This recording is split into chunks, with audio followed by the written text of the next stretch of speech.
Welcome to the Real Estate Espresso Podcast, your morning shot of what's new in the world of real estate investing. For Monday, August the 9th, I'm your host, Victor Menasce.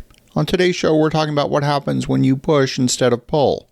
Well, this past week, the U.S. pushed China. We already have a situation where China and Russia have allied against the U.S.-dominated view of the global economy.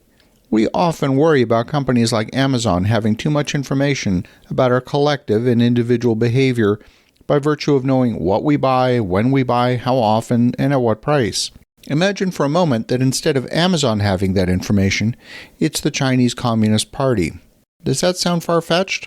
Well, in the next few minutes, I'm going to outline a scenario whereby an extraordinary amount of the economic activity around the world falls under CCP direct observation and control. Let's imagine for a moment that the US dollar experiences inflation. That's not very far-fetched. We're talking the kind of inflation that's hard to shake. The U.S. has a massive trade deficit with foreign countries, thinking specifically of countries like Korea, Japan, and China. So far, Japan is happy to own U.S. treasuries, and they are the largest foreign holder of this paper by far. China has been reducing its holdings of U.S. treasuries steadily over the past few years.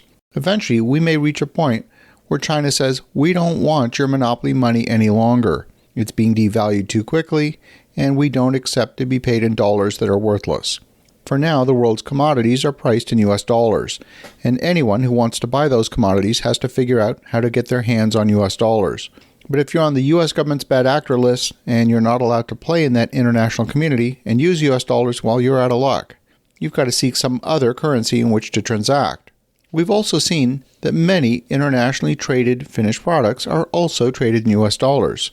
But imagine for a moment if Home Depot, purchasing ceramic sinks made in China, had to pay for them in renminbi or yuan instead of US dollars. What if Lowe's, purchasing door hinges made in China, had to pay for them in yuan instead of dollars? China could say, "We've got the products. It's up to you to figure out how to pay for them." But what if the transaction were not in yuan but in digital yuan under the watchful eye of the Chinese central bank? What if you're an American company that set up your own manufacturing arrangement in mainland China or perhaps Taiwan?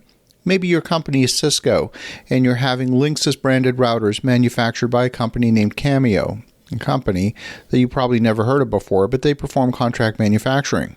Imagine for a moment those transactions within your own company now need to be denominated in digital yuan in order for you to ship products within your own company from China to the U.S.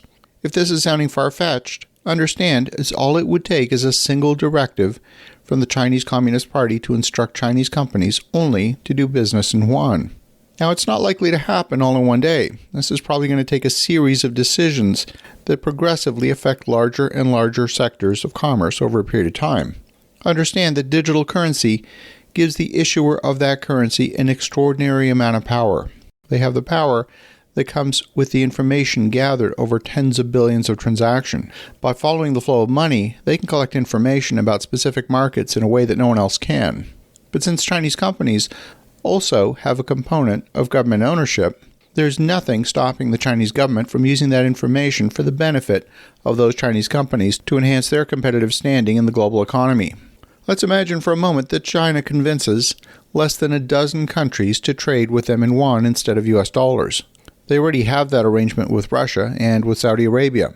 If India agrees on a broad basis to trade in yuan, then Pakistan, Bangladesh, Indonesia, they're all likely to fall in line. If Brazil agrees, then a few South American countries could come along for the ride. Add a few African countries that have used China as a source of infrastructure funding, and then with only a dozen countries, you would have more than 50% of the world's population trading in yuan instead of US dollars. So far, the U.S. has been successful in exporting its inflation because the holders of those excess U.S. dollars have been willing to buy U.S. treasuries as a place to keep their excess U.S. cash. But what happens when they don't need or want those dollars anymore? Who will buy those treasuries? Prices for those bonds will fall, which means the actual market interest rate associated with those debt instruments will rise. Will the buyer be the Federal Reserve if there aren't enough buyers in the open market? Will the Fed be the one to rescue the U.S. economy from hyperinflation by artificially holding those treasuries on their balance sheet? It's possible, I suppose, but I'm not sure that's going to be enough to prop up the economy and hold interest rates low enough to prevent the U.S. from sliding into a debt trap from which there's no escape. And for that reason, I think it's imperative the U.S. gets its inflation under control or risk falling off a cliff of confidence in the international currency markets, and thereby losing its global reserve currency status. As you think about that, have an awesome rest of your day. Go make some great things happen. We'll talk to you again tomorrow.